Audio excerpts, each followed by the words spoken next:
Hello everyone, I'm Eric and I'm responsible for character design, sound sourcing, and QA. And I'm Ryan. I did all the programming and the sprite art.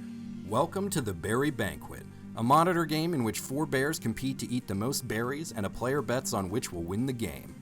On the start screen, you'll see the 4 competitors, Grizzly George, Polar Paula, Big Byron, and Panda Perry. As they pick up wins, you'll see a win streak counter appear in that bear's box. The win streak is where the players can try to win major jackpots by betting on a bear to win 3 games in a row. Farther down the screen is the over-under value. In addition to selecting a bear to win, you'll also have the option to bet on whether the combined point total of all berries consumed will be over or under 150.5. In the bottom right-hand corner is the game number, which will be written on the ticket to determine which game matches up with each ticket and acts as a starting point for any bets on any win streaks. The game can be started with the push of a button, in this case the spacebar, or the game will automatically start once 60 seconds have passed. So each game begins with each of the bears starting in one corner of the map. Most of the action will take place across the screen.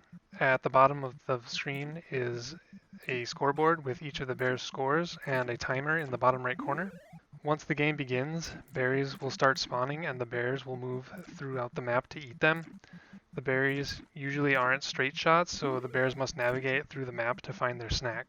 Blueberries are worth 1 point, and red berries are worth 3.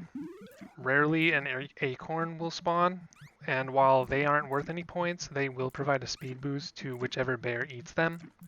The bears will boast different attributes each time a new game starts. You may notice that some bears will be faster than others, while others are better at choosing an optimal berry to maximize their scoring efforts.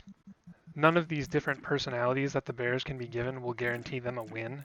There's still enough variance over the course of the game for any bear to compete for a win. As the game approaches its end, every bear will start to run faster, and the pressure to find more berries is on as the clock starts to run out.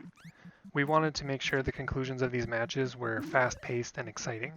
We really liked how this game turned out. We really wanted to make a game with real-time action because it's easy to follow that action, and we believe it can resonate with a broader audience than a typical casino game. While we were quite satisfied with how the game turned out overall and achieved our core objectives, there are a couple of avenues that we unfortunately ran out of time to pursue. One of which was tiebreakers. It's rare, but occasionally there can be ties in berry point totals, and we wanted to have an overtime mode for the bears in question. Unfortunately, time ran out to implement this more complex logic. As it stands now, whoever got the high point value first is the winner of the tie. We also wanted to add some additional stages that implemented dynamic terrain but ran into similar issue of time constraints. We had considered the option of making the settings for game duration, point values, etc. all customizable, but wanted to favor a more polished experience in the given time and as such did not implement that. Other minor touch-ups would include smoothing out some of the animations in the movement and smoothing the movement pathing itself. Despite these desired inclusions, we're still quite content with how the game turned out and think it's a short, fun experience for anyone to enjoy. At the end, the post-game screen will show the final positions of the bears from 1st to 4th place.